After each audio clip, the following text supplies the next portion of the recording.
بسم اللہ الرحمن الرحیم۔ السلام علیکم۔ وہ پوری توجہ سے میری بات سنتا رہا اور حیرتوں کے طوفان میں ڈوب گیا۔ جب اسے میری بات کا یقین آ گیا تو بولا، جب بھی تو میں کہوں تم اپنی اپنی سی لگتی ہو۔ میں نے زیر لب مسکرانے پر اکتفا کیا۔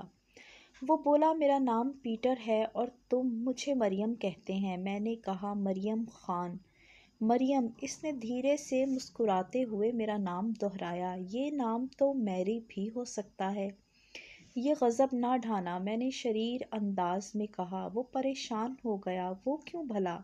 مجھے تو کوئی اعتراض نہیں، لیکن کسی اور نے سن لیا تو تمہاری شامت آ جائے گی، بہت پٹائی ہوگی۔ وہ واقعہ ہی پریشان ہو گیا اور الجھن آمیز نظروں سے مجھے دیکھنے لگا۔ میں نے اسے زیادہ ستانا مناسب نہ سمجھا اور وقت ضائع کرتے ہوئے بتایا، ہماری زبان میں میری اپنی کو کہتے ہیں۔ اگر تم مجھے مریم کی بجائے میری کہو گے تو میں جان جاؤں گی کہ تم میری کہہ رہے ہو، لیکن دوسرے لوگ یہی سمجھیں گے کہ تم مجھے اپنی کہہ رہے ہو۔ اس کے بعد تم خود ہی سوچو کہ تمہارا کیا حشر ہوگا۔ وہ کندھے اچکاتے ہوئے بولا، میں تمہیں مریم ہی کہوں گا، اچھی لڑکی۔ وہ عوام امریکی لڑکوں سے خاصا مختلف نظر آتا۔ اس کی نگاہوں اور باتوں میں نہ تو وہ آوارگی اور بیہودگی تھی جو امریکی لڑکوں کا خاصا ہوتی ہے، اور نہ ہی اس کے کسی انداز سے اس کے کسی قسم کے چھچھور پن کا اظہار ہوتا۔ وہ اس کے بالکل برعکس، وہ انتہائی شائستہ تمیزدار دکھائی دیتا۔ مجھے اس سے گفتگو کر کے خاصا لطف آ رہا تھا۔ اس نے کہا، میری، میرا مطلب ہے مریم، کیسا حسین اتفاق ہے کہ تمہاری طرح میں بھی ایک رائٹر ہوں۔ واہ، بہت خوشی ہوئی یہ جان کر۔ میں نے کہا۔ وہ بولا، مریم، تم بہت اچھی لڑکی ہو، حالانکہ تمہارے نام کے معنی خاصے، بہرحال تمہارے اخلاق نے مجھے بہت متاثر کیا۔ وہ بات بدلتے ہوئے بولا، میں نے پوچھا، میرے نام کے معنی کیا ہیں؟ میرا مطلب تھا، میری کے معنی تلخ اور کڑوی کے ہیں، مگر تم تو مٹھاس میں ڈوبی ہوئی ہو۔ مجھے بے اختیار ہنسی آ گئی۔ میں نے کہا، میری کے لغوی معنی تاریخ اور کڑوی کے ہیں، لیکن اس کا درست مطلب یہ ہے کہ کڑواہٹ کو اپنے اندر جذب کر کے ہمیشہ مسکرانے والی۔ ہاں، تم ٹھیک کہہ رہی ہو، میں نے کہا، اور تم بھی اپنے نام سے خاصے مختلف ہو۔ پیٹر کے معنی پتھر کے ہیں، یعنی سٹون، مگر تم تو موم سے بھی زیادہ نرم لگتے ہو۔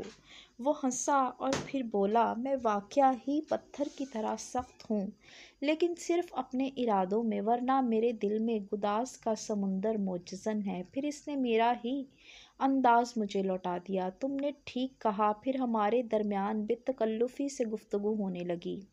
ہم نے دنیا کے ہر موضوع اور زندگی کے ہر پہلو پر باتیں کی۔ پیٹر نے مجھے اپنی زندگی کی کہانی سنائی۔ اس کی زندگی کی کہانی 19-20 کے فرق سے میری داستان حیات سے ملتی تھی۔ پیٹر 3 سال کا تھا جب اس کا باپ اسے اس کی ماں کو اچانک حالات کے رحم و کرم پر چھوڑ کر چلتا بنا تھا۔ اس نے ایک عورت سے شادی کر لی۔ پیٹر کی ماں ایک محبت کرنے والی عورت تھی۔ اس نے بیٹے کی محبت میں دوسری شادی نہ کی اور ساری توجہ پیٹر کی تعلیم اور تربیت کی طرف مبذول کر دی۔ کالج میں پیٹر کی ملاقات افیلیا نامی ایک لڑکی سے ہوئی۔ دونوں میں معاشقہ چلا اور نتیجہ شادی کی صورت میں برآمد ہوا۔ افیلیا پیٹر کی ماں کا خیال نہیں رکھتی تھی اور اسے نظر انداز کرتی تھی۔ گھر میں آئے دن فساد برپا ہونے لگے۔ اس دوران میں پیٹر کے ہاں ایک لڑکی بھی پیدا ہو جس کا نام ڈورا رکھا گیا۔ گھریلو جھگڑے اس قدر بڑھے کہ پیٹر سے چھٹکارا حاصل کر لیا گیا۔ ڈورا ایک خاص مدت تک کے لیے اپنی ماں کے پاس رہی۔ پیٹر اپنی ماں کے ساتھ گھر میں اکیلا رہتا تھا۔ دادی کو اپنی پوتی سے اور باپ کو اپنی بیٹی سے بے پناہ محبت میں وہ دونوں ہی دل گرفتہ ہو گئے۔ اس دوران میں پیٹر کے دوستوں نے مشرقی ممالک کے تفریحی دورے کا پروگرام ترتیب دیا۔ وہ آنا نہیں چاہتا تھا، لیکن اس کے دوستوں نے ضد کر کے اسے بھیج دیا تاکہ اس کا دل بہل جائے۔ حالانکہ پیٹر کو بھیجتے ہوئے اس کا اپنا دل بھی دکھ رہا تھا۔ اس کی تربیت جانسن جیسی معنی کی تھی۔ ماں جس کی کوئی قومیت نہیں ہوتی، بس ایک ماں ہوتی ہے، خدا کسی بچے سے اس کی ماں نہ چھینے۔ پیٹر نے اپنی کہانی جس انداز میں سنانے کے بعد خاموشی اختیار کی تو اس کی آنکھوں میں آنسو تھے، آنسو جو بڑے بے زبان ہوتے ہیں، جو خوشی کے بھی ہو سکتے ہیں اور دکھ کے بھی۔ ابھی مجھے اچانک ادراک ہوا کہ امریکی بھی انسان ہوتے ہیں، ان کے سینے میں بھی دل اور دھڑکن ہوتی ہے، وہ بھی دوسرے انسانوں کی طرح محبت، بے وفائی اور نارسائی کا دکھ اٹھاتے ہیں۔ پیٹر اپنی داستان مکمل ہونے کے بعد ایسی نظروں سے مجھے دیکھ رہا تھا جیسے مجھ سے اپنے دکھ کا مداوع پوچھ رہا ہو۔ بالکل درست کہہ رہی ہو مریم، وہ اسبات میں سر ہلاتے ہوئے بولا، اور یہ اتفاق تو حیرت انگیز ہے کہ تمہارا شوہر تم سے بے وفائی کر گیا اور میری بیوی بھی مجھ سے چھٹکارا حاصل کرنے کے بعد میری بچی کو لے کر چلی گئی۔ مطلب یہ کہ اس دفعہ بھی شہر مختلف ہے لیکن اسٹیٹ ایک ہی۔ میں نے موسموں کو تبدیل کرتے ہوئے مطلب جانتے ہو بڑی اچھی طرح۔ وہ اچانک اداس ہو گیا، پھر کھوئے ہوئے لہجے میں بولا، اوفیلیا کے معنی ہے یعنی ناک۔ وہ بدستور بھرائی ہوئی آواز میں بولا، لعنت بھیجو ان سب پر اور آئندہ زندگی کی طرف دیکھو۔ اس نے اچانک پوچھا، ڈورا کیسا نام ہے مریم؟ بہت اچھا، بہت خوبصورت۔ میں نے دل سے تعریف کی۔ اس کے معنی جانتی ہو؟ میں نے کہا، گفٹ آف گاڈ۔ بالکل درست کہا تم نے۔ اس کے چہرے پر خوشی کی چمک نمودار ہوئی۔ میں نے کہا، ہماری زبان میں اسے تحفہ خداوندی کہا جائے گا، ویسے ہمارے ہاں بیٹی کو اللہ کی رحمت سمجھا جاتا ہے۔ پاپا میرے انتہائی گہرے دوست ہیں، میں ان سے کوئی بات نہیں چھپاتی۔ وہ کاروبار کے سلسلے میں اکثر مجھ سے مشورے لیتے ہیں۔ اسی رات میں نے پاپا کو پیٹر کے بارے میں سب کچھ بتا دیا۔ پوری بات سننے کے بعد پاپا نے کہا، آج میں تمہارے چہرے پر ایک عجیب سی چمک دیکھ رہا ہوں، خوشی کی چمک۔ اس خوشی کا راز یہی پیٹر تو نہیں؟ اس کی کہانی میری کہانی سے کتنی مشابہت رکھتی ہے۔ میں نے کہا، اس نے بھی لکھنے لکھانے میں ہی پناہ ڈھونڈی، بالکل میری طرح۔ پاپا کچھ سوچتے ہوئے بولے، اپنے جیسے کردار سے مل کر انسان کو واقعہ ہی خوشی ہوتی ہے۔ میں تو یہ سوچ رہا تھا کہ تمہیں شاید کوئی پرانا واقف کار مل گیا ہو۔ میں نے کہا، نہیں پاپا، میں پیٹر سے آج پہلی مرتبہ ملی ہوں، اور ایک ہی ملاقات میں چہرے کی رونق لوٹ آئی۔ پاپا نے محبت پاش نظروں سے مجھے دیکھا۔ یہ لڑکا تمہارے لیے ایک ٹونک ثابت ہو رہا ہے، ورنہ تم تو کسی سے گھلتی ملتی ہی نہیں ہو۔ شاید پیٹر کے ساتھ اسی لیے بھی گھل مل گئی ہو کہ ہمارا درد مشترک ہے۔ اس نے خیال انگیز لہجے میں کہا۔ ہاں، پاپا نے کہا، وجہ کوئی بھی ہو، مجھے تو اس کی خوشی ہے کہ تم نارمل زندگی کی طرف پلٹ رہی ہو۔ مجھے بھی ملواؤ پیٹر سے، میں اس کا شکریہ ادا کرنا چاہتا ہوں۔ ٹھیک ہے پاپا، میں اس سے بات کروں گی۔ میں نے کہا، وہ بھی اسی ہوٹل میں ٹھہرا ہوا ہے۔ دوسرے روز میں نے پیٹر کو پاپا سے ملوایا۔ پیٹر کو میں نے اپنے سویٹ میں ہی بلا لیا۔ پیٹر اور پاپا کے درمیان طویل نشست ہوئی۔ دونوں ایک دوسرے کو اپنے بارے میں بتاتے رہے۔ گفتگو کے اختتام پر پیٹر نے پاپا سے کہا، آپ یقینی طور پر ایک اچھے باپ ہیں، یہ اندازہ مجھے آپ کی بیٹی سے مل کر ہوا۔ کاش سب کو آپ جیسی بیٹی نصیب ہو۔ آخری جملہ ادا کرتے ہوئے اس کا لہجہ ملول ہو گیا۔ پاپا نے اس کیفیت کو ختم کرنے کے لیے کہا، کاش جانسن جیسی مائیں بھی سب کو نصیب ہوں۔ پیٹر کے چہرے پر فخریہ تاثرات ابھر آئے۔ پرجوش انداز میں بولا، واقعہ ہی میں اس معاملے میں خوش نصیب ہوں۔ پاپا نے پوچھا، یہاں پر کب تک رہنے کا ارادہ ہے؟ اس جنت نظیر کو چھوڑ کر جانے کو جی تو نہیں چاہتا؟ وہ میری طرف دیکھتے ہوئے بولا، لیکن بہرحال جانا تو ہے، بس چند روز مزید ہم یہاں رکیں گے۔ میں تمہارا بہت بہت شکر گزار ہوں کہ تم نے مریم کے چہرے کی مسکراہٹ بحال کر دی، ورنہ یہ تو سارا دن کتابوں میں گھسی رہتی تھی۔ مجھے امید ہے جب تک یہاں سے کمپنی دیتے رہو گے۔ پاپا نے محبت آمیز نظروں سے مجھے دیکھا۔ پیٹر نے مسکراتے ہوئے کہا اور اٹھ کر کھڑا ہو گیا۔ اچھا اب میں چلوں گا۔ Okay Maryam, C you.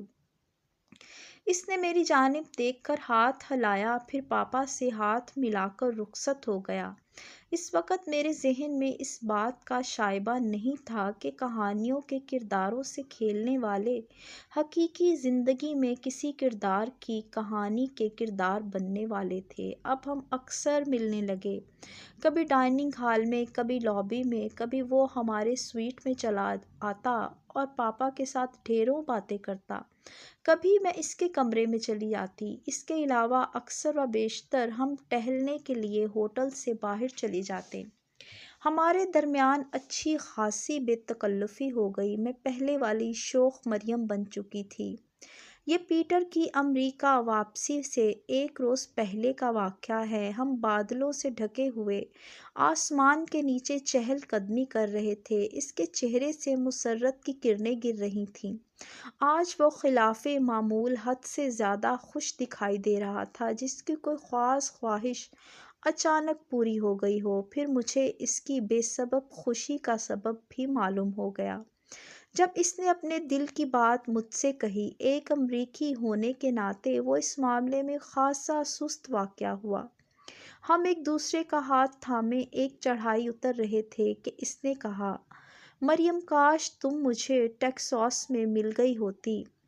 پھر کیا ہو جاتا؟ میں نے شرارت آمیز لہجے میں کہا۔ وہ مسکرا کر بولا، پھر میں تمہیں اپنی مما سے ملواتا، وہ تم سے مل کر بہت خوش ہوتی۔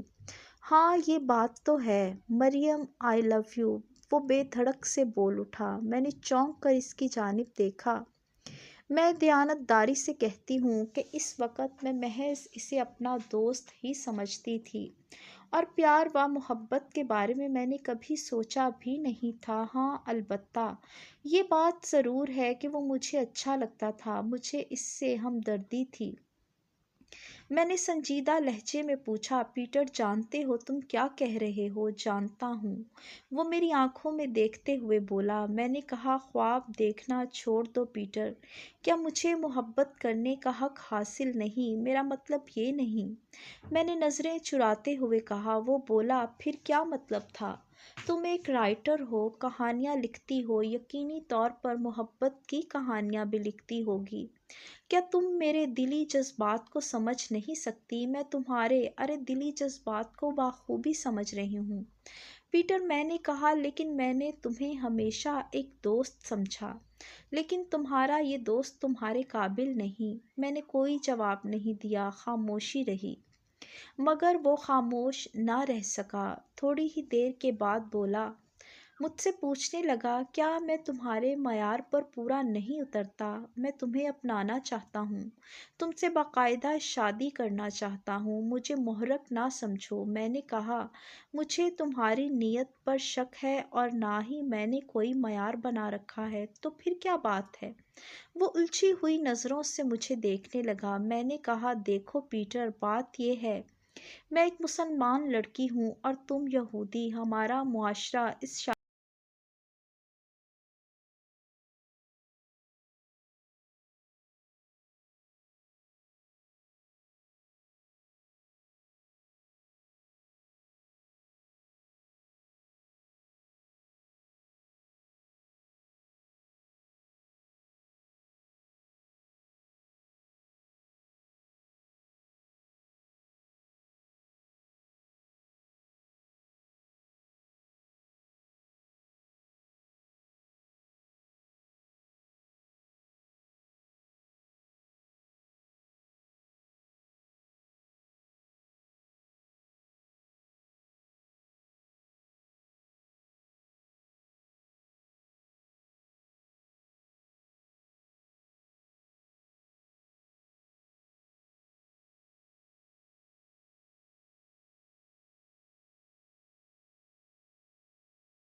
شکریہ۔